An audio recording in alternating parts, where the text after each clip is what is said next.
আর যদি রাস্তায় পেচ্ছাপ করেন তাহলে 200 টাকা দেবেন, থুতুও ফেলবেন আর 100 টাকাটা বার করে দিয়ে দেবেন। 1 তারিখ থেকে আপনারা জানেন যে আমরা পেনাল্টি শুরু করছি রাস্তা নোংরা করার জন্য। মাননীয়া বলেছেন সেপ্টেম্বর মাস থেকে রাস্তায় থুতু ফেললে 100 টাকা আর প্রস্রাব করলে 200 টাকা ফাইন। খুব ভালো উদ্যোগ, আমরাও সমর্থন করি, আমরাও চাই শহর পরিষ্কার থাকুক। কিন্তু কথা হচ্ছে শুধু রোগের কথা না বলে রোগের কারণটা জানতে হবে। আমাদের যদি জোরে প্রস্রাব পায় আমরা কি করব তখন? চেপে রাখবো? কষ্ট হবে তো, কিডনিতে পাথর জমে যাবে।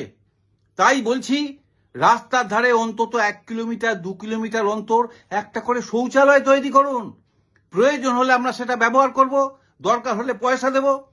আর দ্বিতীয় কথা হচ্ছে থুতুর সাথে গুটকার একটা নিবিড় সম্পর্ক আছে। এখন দেখছি পশ্চিমবাংলায় গুটকা, পান মশলা এসব খাওয়া খুব বেড়ে গেছে।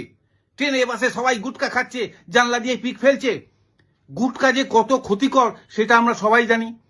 আমার মুখে যদি সবসময় গুটকা থাকে তাহলে তো সেখানে থুতু জমবে, সেই থুতুটা আমি কোথায় ফেলবো?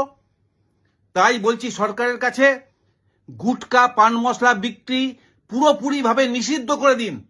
তাহলে দেখবেন এমনি রাস্তা পরিষ্কার থাকবে, কেউ থুতু ফেলবে না। আগে এই ব্যবস্থাগুলো করুন, তারপর আপনাদের ওই 100 টাকা 200 টাকার গল্প আমরা মন দিয়ে শুনবো। নমস্কার।